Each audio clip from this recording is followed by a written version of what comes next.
পুরনো প্রেম সবসময় মধুর হয় না, কখনো কখনো রয়ে যায় তিক্ততা।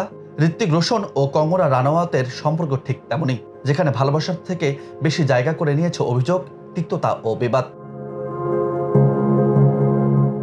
2014 সালে স্ত্রী সুজান খানের সঙ্গে বিচ্ছেদের পর ঋত্বিকের জীবনে এসেছিলেন কঙ্গনা।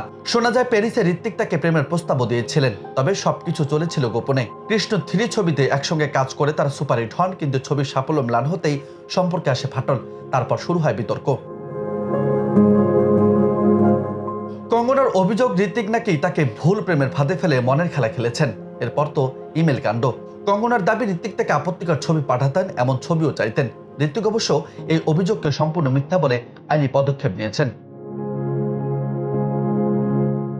2015 সালে কঙ্গনা রানাওয়াত ও ঋত্বিক রোশনের মধ্যে ইমেল বিতর্ক বলিউডে রীতিমতো ঝড় তুলেছিল। প্রথমে এই বিতর্ক অনেকটা ব্যক্তিগত সম্পর্কে টানাপোড়েন বলে মনে হয়েছিল, কিন্তু সময়ের সঙ্গে তা আইনি লড়াইয়ে রূপ নেয়। কঙ্গনা প্রকাশ্যে দাবি করেন, ঋত্বিক নাকি তাকে প্রেমের প্রতিশ্রুতি দিয়ে প্রতারিত করেছিলেন। এমনকি অভিনেত্রী জানান, অভিনেতা তার কাছে ইমেইলের মাধ্যমে আপত্তিকর ছবি পাঠাতেন এবং একই ধরনের ছবি চেয়েছিলেন তার কাছ থেকেও। এই অভিযোগ অস্বীকার করে ঋত্বিক রোশন আইনি পথে হাঁটার সিদ্ধান্ত নেন। তার তরফে আইনজীবীরা কঙ্গনার দাবিকে ভিত্তিহীন এবং মিথ্যা বলে দাবি করেন।